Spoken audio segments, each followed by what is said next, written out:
नमस्कार दोस्तों, ARS academy के इस यूट्यूब चैनल पर आप सब लोगों का बहुत बहुत स्वागत है। जैसा कि आपने कल की क्लास में देखा था, अपने पिछले सेशन के अंदर हमने संविधान सभा नामक चैप्टर को प्रारंभ कर दिया था और उसका जो फर्स्ट फेज था, अर्थात हम ये कह सकते हैं कि उसका जो इनिशियल स्टेज का जो प्रारंभिक चरण जो है, संविधान सभा की संरचना नाम से हमने टॉपिक्स पढ़ा था। उससे आगे की इस यात्रा को हम कंटिन्यू करते हैं और आज का जो अपना चैप्टर रहने वाला है वो है संविधान का निर्माण।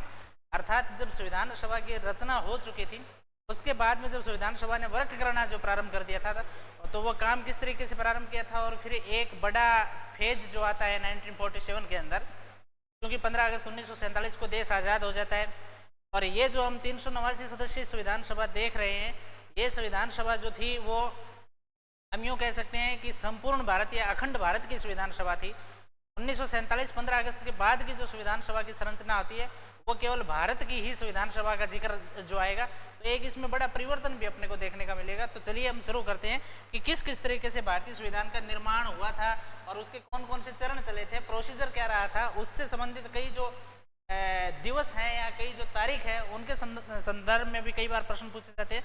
तो इसको स्टेप बाय स्टेप या वन बाय वन हम पढ़ना प्रारंभ करते हैं। तो आज के लिए जो अपना टॉपिक्स रहने वाला है वो है संविधान का निर्माण, कॉन्स्टिट्यूशन मेकिंग जो है, संविधान का निर्माण।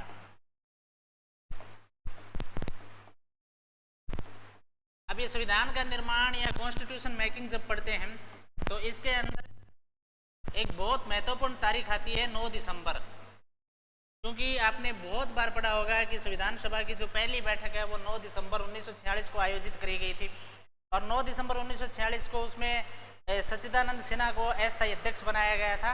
तो वो प्रश्न किस तरीके से अपना क्लियर होता है कि सच्चिदानंद सिन्हा को क्यों बनाया गया था, इसके पक्ष में कई सारे तर्क हैं जो हम वन बाय वन करके इसको एनालिसिस करेंगे। अब संविधान का निर्माण जब हम पढ़ते हैं तो देखिए, संविधान सभा का निर्वाचन हो गया था, संविधान सभा के सदस्यों का मनोनयन अविशेष था। कल हमने जो चुनाव परिणाम पढ़े थे कि मुस्लिम लीग को 73 सीट प्राप्त हुई थी। भारत में अगर कांग्रेस पार्टी की बात करें तो उस वक्त कांग्रेस पार्टी ने सबसे ज़्यादा 208 सीटों को विजयी किया था और 15 सीट है वो अन्य दलों को मिली थी। तो प्रथम जो बैठक है या हम देख सकते हैं कि प्रथम अधिवेशन, अब यहाँ एक बड़ा कंफ्यूज करने वाला पॉइंट आता है। प्रथम अधिवेशन जो संविधान सभा का है वो 9 दिसंबर 1946 से लेकर 23 दिसंबर 1946 तक ऑर्गेनाइज किया गया था। अब देखिए यहाँ मैंने जो पॉइंट्स लिखा है वो लिखा है प्रथम अधिवेशन, जबकि पहली बैठक जो है और प्रथम बैठक है, ये सीधी सी बात है कि जब से अधिवेशन शुरू होता है तो उसके प्रारंभिक डे से ही या पहले दिन से प्रथम बैठक शुरू होती है। तो प्रथम बैठक जो है वो कब हुई थी? 9 दिसंबर 1946 को।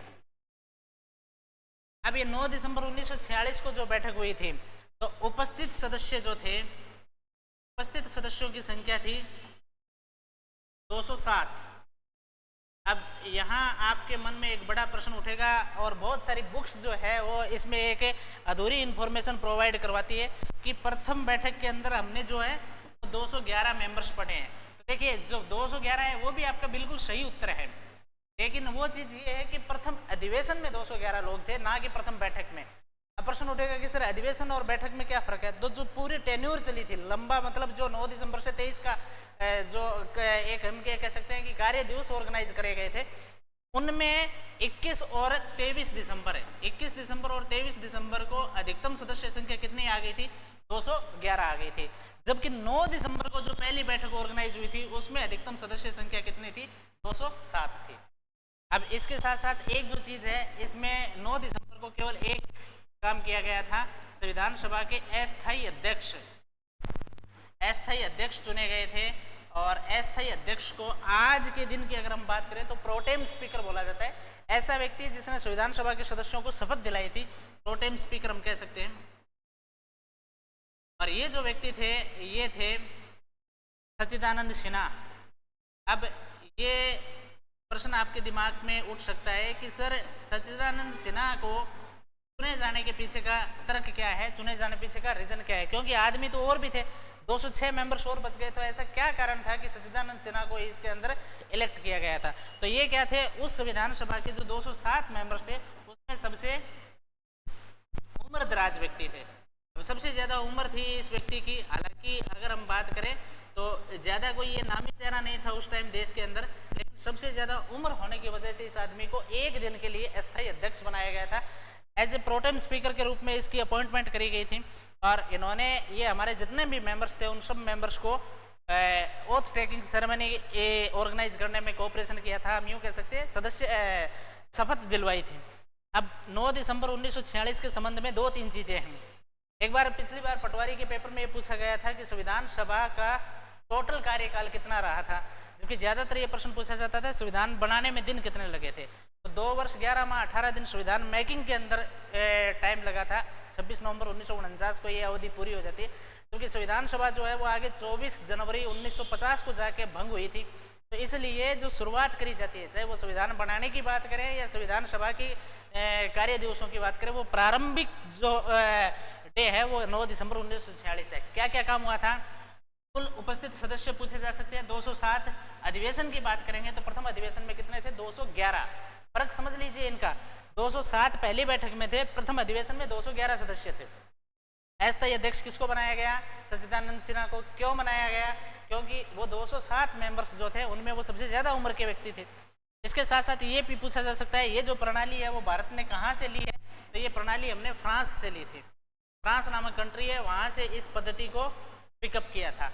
और एक चीज़ और भी है, वो ये प्रश्न पूछा जा सकता है इसी संदर्भ में कि आपने बताया था कि संविधान सभा तो 389 लोगों की थी, जबकि पहली बैठक के अंदर आदमी आ रहे हैं 207 या 211।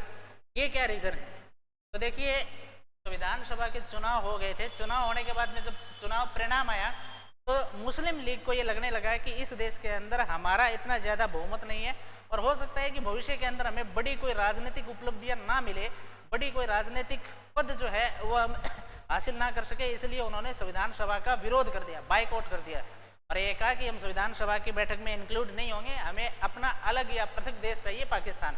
और उन्होंने पाकिस्तान की डिमांड को बहुत ज़्यादा, हम ये कह सकते हैं कि बहुत ज़्यादा उग्रता से उठाना प्रारंभ कर दिया था। इसके साथ साथ हमारी जो रियासतें थी उन रियासत के राजाओं को लगा कि जब देश आज़ाद हो जाएगा तो हमारा ये जो राजसी ठाट बाट है या हमारा ये जो इस तरीके का राज करने की जो पद्धति प्रणाली है वो समाप्त हो जाएगी। इसलिए उन्होंने भी 93 मेंबर्स को नहीं भेजा था। 2 कारण थे कि जो 93 मेंबर्स थे, 93 सदस्य मनोनीत होने वाले थे, वो भी रियासतों के द्वारा संविधान सभा में मनोनीत नहीं किए गए। और नंबर 2 बात, मुस्लिम लीग का एक बहुत बड़ा वर्ग जो है वो इस संविधान सभा की बैठक में शामिल नहीं हुआ। इसी वजह से 389 सदस्य होने के बावजूद भी ये जो सीट है ये कितने रही थी? 207 या 211 रही थी। और ये संविधान सभा जब शामिल नहीं हुई थी, इसी कारण उस टाइम ब्रिटेन के जो निवर्तमान प्रधानमंत्री थे चर्चिल, उन्होंने संविधान सभा के लिए एक लाइन यूज करी थी, कोट यूज किया था कि बिना दुल्हन की बारात,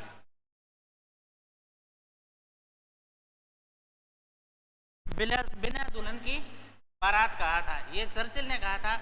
और इसके पीछे का जो लॉजिक था, इसके पीछे का जो तर्क था वो ये था कि केवल कांग्रेस ही कांग्रेस के आदमी आए हैं, इसके अंदर दूसरी कोई पार्टी के लोग आए नहीं, ना तो मनोनीत सदस्य आए हैं और ना ही मुस्लिम लीग के मेंबर्स आए। इसलिए इस संविधान सभा के बारे में चर्चिल की ऐसी टिप्पणी है। हालांकि ये प्रश्न छोटे एग्जाम में नहीं पूछा जाता, बट जो लोग पॉलिटिकल साइंस से ग्रेड विशेष की तैयारी कर रहे हैं उनको इस बारे में पूछा जा सकता है, तो वो इस बारे में ध्यान रखें।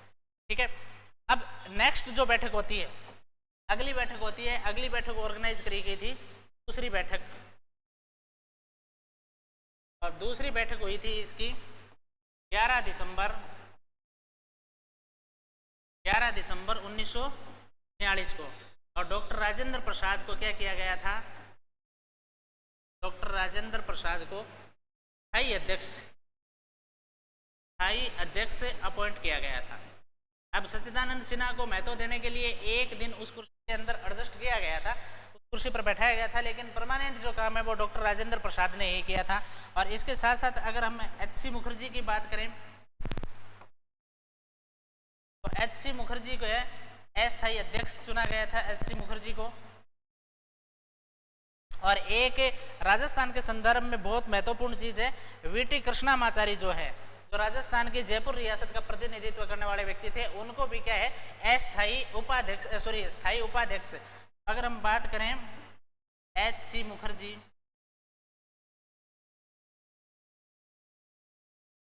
और इसके साथ साथ वीटी कृष्णामाचारी, यहाँ एक ध्यान दें आप लोग, कई बार इसको टीटी कृष्णामाचारी पढ़ लिया जाता है, जो कि अपने आप में गलत है। हालांकि टीटी कृष्णामाचारी भी संविधान सभा के सदस्य थे, लेकिन यहाँ जो नाम है वो क्या है, वीटी कृष्णामाचारी। वीटी कृष्णामाचारी को क्या है, उपाध्यक्ष अपॉइंट किया गया था। और ये फिर क्या रहे थे, परमानेंट रहे थे, या जब तक कॉन्स्टिट्यूशन मेकिंग की प्रोसेस कंप्लीट नहीं हो गई थी, पूरी नहीं हुई थी, तब तक के लिए इनको इस पोस्ट पर रखा गया था। ठीक है, तो ये दूसरी बैठक का इम्पोर्टेंट्स हम यूँ कह सकते हैं, दूसरी बैठक के संबंध में महत्वपूर्ण पॉइंट्स है। तो आप 9 दिसंबर और 11 दिसंबर को जो जो कार्य पद्धति ऑर्गेनाइज करी गई है, अप्लाई की गई, उनके बारे में ठीक तरीके से समझ लें। अब अगली जो बैठक होती है वो होती है 13 दिसंबर को, और वो सबसे महत्वपूर्ण बैठक है। नेक्स्ट जो बैठक है वो हुई थी 13 दिसंबर 1946 को। और 13 दिसंबर 1946 को जो बैठक हुई थी, उस 13 दिसंबर 1946 की बैठक में एक प्रस्ताव पास किया गया था, या प्रस्ताव पेश किया गया था डॉक्टर जवाहरलाल नेहरू के द्वारा, जिसको उद्देश्य प्रस्ताव के नाम से जाना जाता है। तो 13 दिसंबर, नेक्स्ट जो पॉइंट्स है वो आप ध्यान में रखें, 13 दिसंबर 1946, और यहाँ लिखिए जवाहरलाल नेहरू द्वारा उद्देश्य प्रस्ताव, जवाहरलाल नेहरू द्वारा उद्देश्य प्रस्ताव पेश किया गया। और यही उद्देश्य प्रस्ताव है आगे जाकर 22 जनवरी 1947 को एक नए पॉइंट्स के रूप में उभर के सामने आया, और वो बनी उद्देशिका। और इसी उद्देशिका को हम प्रस्तावना के नाम से जानते हैं, उद्देशिका या आप कह सकते हो प्रस्तावना। तो प्रश्न उठ सकता है कि संविधान सभा के अंदर उद्देश्य प्रस्ताव किसके द्वारा पेश किया गया, जवाहरलाल नेहरू। प्रश्न उठ सकता है उद्देशिका या प्रस्तावना का मौलिक स्वरूप क्या था, या मतलब उद्देशिका और प्रस्तावना वो किससे बनी थी। तो यहाँ भी प्रश्न उठेगा उद्देश्य प्रस्ताव से। और उद्देश्य प्रस्ताव कहाँ पेश किया गया था, संविधान सभा के अंदर। तो उद्देश्य प्रस्ताव पेश किया गया, उसके बाद में उस पर डिटेल से डिबेट हुई कि हम भारत का संविधान क्यों बनाना चाहते हैं, उद्देश्य क्या है। और जब आप भारत के संविधान की प्रस्तावना पढ़ोगे तो वहाँ स्पष्ट पता चल जाएगा कि उद्देश्य प्रस्ताव जो बाद में उद्देशिका बना, उसको पढ़कर ये लगेगा कि ये जो संविधान है ये भारत के लोगों द्वारा बनाया गया, भारत के लोगों के लिए बनाया गया, और भारत के लोगों के द्वारा ही लोगों पर शासन किया जाएगा। सारे भारतीयों को आर्थिक, सामाजिक, राजनीतिक, इस प्रकार के न्याय की बात करी गई है। सारे भारतीयों को विचार, अभिव्यक्ति, विश्वास, धर्म, उपासना की स्वतंत्रता दी गई है, पद व अवसर की समानता दी गई है। तो ये जो सारी चीज़ें हैं ये भारतीय संविधान के उद्देश्य का या प्रस्तावना के अंदर दिया गया है। अब यहाँ एक नया पॉइंट्स आपका बन सकता है, तो आप नेक्स्ट पेज पर, मैं अगली स्लाइड ले लेता हूँ, वहाँ आप नोट कीजिए कि ये उद्देश्य प्रस्ताव की विशेषता क्या क्या है।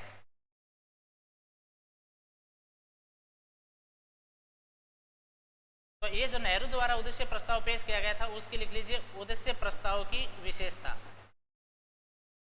ये प्रश्न पूछा जा सकता है, कई बार आजकल क्या होता है, इसको उद्देशिका की विशेषता न पूछ के उद्देश्य प्रस्ताव की विशेषता के रूप में पूछा जाता है। उद्देश्य प्रस्ताव की क्या क्या विशेषता थी। 1 नंबर, भारतीय जनता को अंतिम शक्ति दी गई। इसमें भारतीय जनता को क्या दी गई थी, अंतिम शक्ति दी गई कि अंतिम रूप से पावर जो है वो किसके पास है, भारतीय जनता के पास है। अब देश के स्वरूप की अगर हम बात करें तो देश का स्वरूप कैसा निर्धारित किया गया था, देश का स्वरूप, क्योंकि जब प्रस्तावना पढ़ते हैं तो हम भारत के लोग भारत को, यहाँ से आगे सुनना, भारत को संपूर्ण प्रभुत्व संपन्न समाजवादी, तो ये जो चीज़ें है ना कि यहाँ से भारत जो है वो संपूर्ण प्रभुत्व संपन्न। अब संपूर्ण प्रभुत्व संपन्न का मतलब क्या हो गया कि एक ऐसा देश जिस पर बाहरी किसी भी देश का कोई भी कंट्रोल ना हो, पूर्ण रूप से वह अपने द्वारा स्वनियंत्रित हो, किसी भी प्रकार का कोई अधिकार नहीं हो, ये संपूर्ण प्रभुत्व संपन्न। इसके साथ साथ भारत जो है वो किस प्रकार की शासन प्रणाली, लोकतांत्रिक है। और लोकतांत्रिक आपको पता ही है कि डेमोक्रेसी जो होती है वो किस पर डिपेंड करती है, वयस्क मताधिकार, मतलब एक निश्चित उम्र प्राप्त व्यक्तियों के द्वारा मतदान किया जाएगा, और उस मतदान में जो सामान्य बहुमत प्राप्त होगा उसी के आधार पर सत्ता प्राप्त करी जा सकती है। तो ये संपूर्ण प्रभुत्व संपन्न और लोकतांत्रिक, इसके साथ साथ समाजवादी। समाजवादी का मतलब ये है कि संसाधनों पर सारी जनता का हक, संसाधनों का प्रत्यायोजन। ये मैं यहाँ प्रत्यायोजन जो वर्ड ले रहा हूँ इसका मतलब ये है कि संसाधन जो है एक व्यक्ति के पास केंद्रित नहीं रहेंगे। जैसे अरब कंट्रीज के अंदर जो होता है, विशेषकर सुल्तान या वहाँ के प्रिंस जो होते हैं उनके हाथ में संसाधन होते हैं, ऐसा नहीं है। हर एक वर्ग के अंदर या मतलब प्रत्येक व्यक्ति के अंदर ये संसाधनों पर एक तरीके का हम ये कह सकते हैं कि स्वत्व रहेगा, स्वामित्व रहेगा। संसाधन जो है वो आपस में क्या किए जाएंगे, बांटे जाएंगे अलग अलग वर्गों के बीच में। और अगर सरकार के दृष्टिकोण से देखें तो भी ये बांटे जाएंगे कि कुछ जो पावर है वो किसको दी जाएगी, केंद्र सरकार को, कुछ जो पावर है राज्य सरकार को, कुछ अपने यहाँ स्थानीय स्वशासन जो होता है गाँव के अंदर, पंचायती राज शहरों के अंदर, नगर पालिका, नगर परिषद, नगर निगम, इनमें।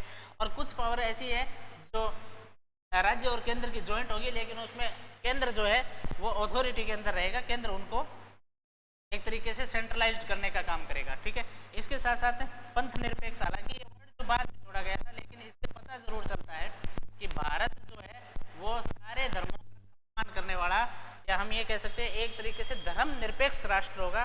किसी एक धर्म को बढ़ावा नहीं दिया जाएगा, जबकि भारत में रहने वाले समस्त धर्म के लोगों को बराबर अधिकार मिलेंगे। राज्य जो है, या कहने का मतलब देश जो है, वो किसी के साथ किसी तरीके का भेदभाव नहीं करेगा। ठीक है, इसके साथ साथ ये हम ये कह सकते हैं कि न्याय, अब उद्देश्य प्रस्ताव के अंदर न्याय कितने प्रकार के न्याय जो है, 3 प्रकार के, सामाजिक, आर्थिक और राजनीतिक, 3 प्रकार के न्याय उपलब्ध करवाए गए थे, सामाजिक, आर्थिक, राजनीतिक।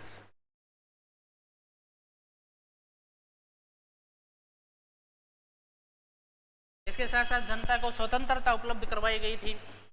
तो स्वतंत्रता किस किस चीज की उपलब्ध करवाई गई थी, विचार, अभिव्यक्ति, विचार की स्वतंत्रता थी, अभिव्यक्ति की स्वतंत्रता,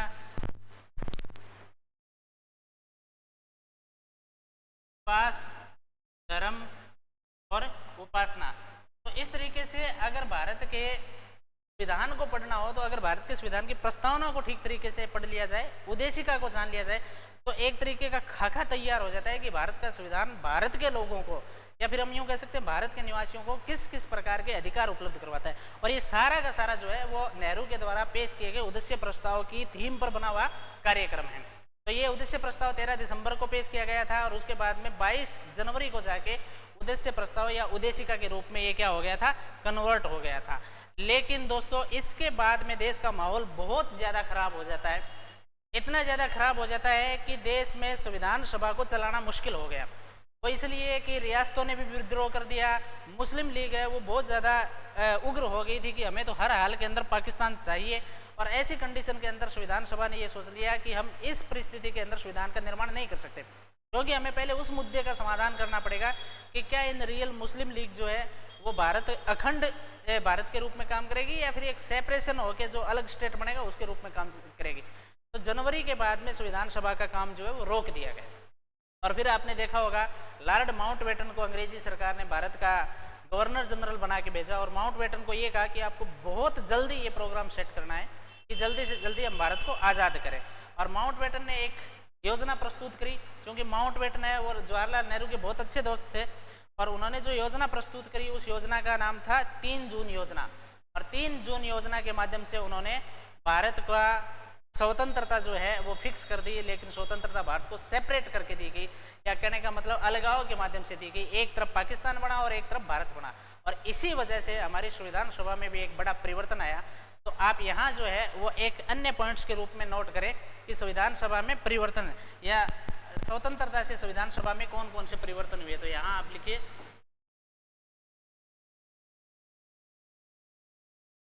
संविधान सभा में परिवर्तन। अब ये परिवर्तन हुआ क्यों? संविधान सभा में परिवर्तन ये इसलिए हुआ कि देश को क्या मिल गई थी, आज़ादी। तो 15 अगस्त 1947 के दिन संविधान सभा जो है उसके अंदर भी व्यापक परिवर्तन हुआ, क्योंकि पूरे देश के अंदर भी परिवर्तन हो गया। देश जो है वो 2 टुकड़ों के अंदर विभाजित हो गया। और अगर 15 अगस्त 1947 की बात करें तो 2 नहीं कई सारे टुकड़े थे। इसको हम बांग्लादेश समझते हैं, वो एक अलग कंट्री था, हालांकि पाकिस्तान का रूप था, लेकिन विभाजन के वजह से उसको पृथक कर दिया गया था।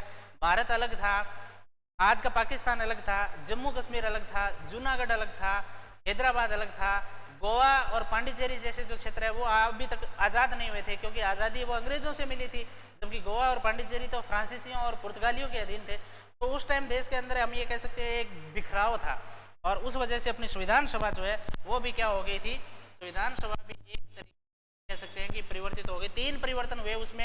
एक तो सदस्य संख्या को लेकर परिवर्तन हुआ, क्योंकि कुछ जो मेंबर्स हैं वो पाकिस्तान को देने पड़े, और दूसरा उसकी स्थिति को लेकर परिवर्तन हुआ। मतलब इससे पहले वो अंग्रेजी सरकार के अधीन हुआ करती थी, लेकिन अब वो पूर्ण रूप से क्या हो गई, एक तरीके से स्वतंत्र हो गई। और एक जो है इसकी कार्य प्रणाली या भूमिका को लेकर भी परिवर्तन हुआ। तो संविधान सभा के अंदर 3 प्रकार के परिवर्तन हुए। एक जो परिवर्तन हुआ वो उसकी भूमिका को लेकर हुआ, एक उसकी स्टेटस को लेकर हुआ, संविधान सभा की स्थिति कैसी रही, और एक उसकी सदस्य संख्या को लेकर हुआ। तो सदस्य संख्या की अगर हम बात करें तो दोस्तों सदस्य संख्या जो है वो 299 रहेगी। मतलब 90 आदमी हमें पाकिस्तान को देने पड़े। 389 में से 90 मेंबर्स जो है वो पाकिस्तान को दिए। अब 299 रहेगी तो प्रश्न उठ सकता है कि सर 299 निर्वाचित थे या मनोनीत थे? तो ये वैसे ही थे जैसे 389 थे, आधे निर्वाचित और आधे मनोनीत। इसमें ये था 229 तो क्या थे, निर्वाचित थे, और 70 लोग जो थे वो रियासतों के द्वारा मनोनीत थे। स्थिति, अब स्थिति का मतलब क्या हो गया, संपूर्ण रूप से संप्रभु संस्था हो गई है। देश की ये सबसे बड़ी संस्था थी, इससे बड़ा कोई नहीं था। तो सर 1946 में क्या था, इससे बड़ा अंग्रेजी शासन था, क्योंकि अंग्रेजों का अधिकार था ना। अभी 15 अगस्त 1947 को अंग्रेज देश छोड़कर चले गए, तो ये संस्था सबसे महत्वपूर्ण संस्था या सबसे संप्रभु संस्था बची, संपूर्ण रूप से संप्रभु। एक ये बड़ा परिवर्तन आया, और एक इसके साथ साथ इसकी भूमिका जो है वो क्या होगी, दोहरी भूमिका होगी। 2 काम उसको दिए गए। तो यहाँ आप नोट करें दोहरी भूमिका। अब दोहरी भूमिका क्या हुई थी, 2 काम कौन कौन से थे? तो ये पहले तो एक काम तो इसका मेन क्या था, संविधान का निर्माण करना, कॉन्स्टिट्यूशन मेकिंग, संविधान का निर्माण करना। एक तो इसका ये काम था, और दूसरा जो इसका काम था वो क्या था, दूसरा ये था 1947 से लेकर जब तक संविधान नया लागू हुआ या 26 जनवरी 1950 तक, तब तक देश का शासन चलाना। तो ये शासन चलाने का काम भी यही संस्था करती थी, देश का शासन संचालन।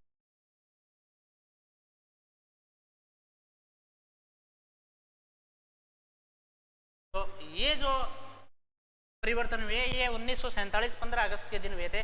सदस्यों को लेकर भी इसकी संख्या आपके सामने स्पष्ट कर दी गई है। टोटल 389 थे, 389 से 90 मेंबर्स घट गए। ये 90 कहाँ चले गए थे, ये 90 चले गए थे पाकिस्तान के पास। भारत के पास 299 बचे। 299 में भी 2 स्ट्रक्चर के आदमी बचे थे, कुछ इलेक्टेड बचे थे जो 229 थे, और कुछ नॉमिनेट बचे थे, मनोनयन किया गया था रियासतों के द्वारा, वो 70 थे। इसके साथ साथ दूसरा मेन काम क्या था, या इसकी अगर स्टेटस की बात करें तो पहले ये अंग्रेजी सरकार के अधीन काम करती थी, अब ये पूर्ण रूप से संप्रभु होकर काम करना प्रारंभ कर दिया। और एक इसका जो काम था, पहले केवल एक ही काम था संविधान का निर्माण, क्योंकि राज अंग्रेज गवर्नर जनरल चलाता था। अब जो है उनको दोनों काम करने होंगे, एक तो संविधान का निर्माण भी करना होगा, संविधान का निर्माण करने के साथ साथ देश का शासन संचालन भी है। ठीक है, तो अब इसके बाद में देखिए देश जब पूर्ण रूप से आज़ाद हो गया, पाकिस्तान अलग हो गया, तो संविधान सभा ने ठीक तरीके से काम करना शुरू किया। और इसके संविधान सभा के 3 वाचन हुए थे, संविधान सभा की लंबी बैठकें हुई थी, संविधान बनाने के लिए कई सारी समितियां बनी थी। तो उन सारी चीज़ों के बारे में हम अगली क्लास में पढ़ेंगे। आज के लिए आपको इतना ही। सब लोगों का बहुत बहुत धन्यवाद। Thank you.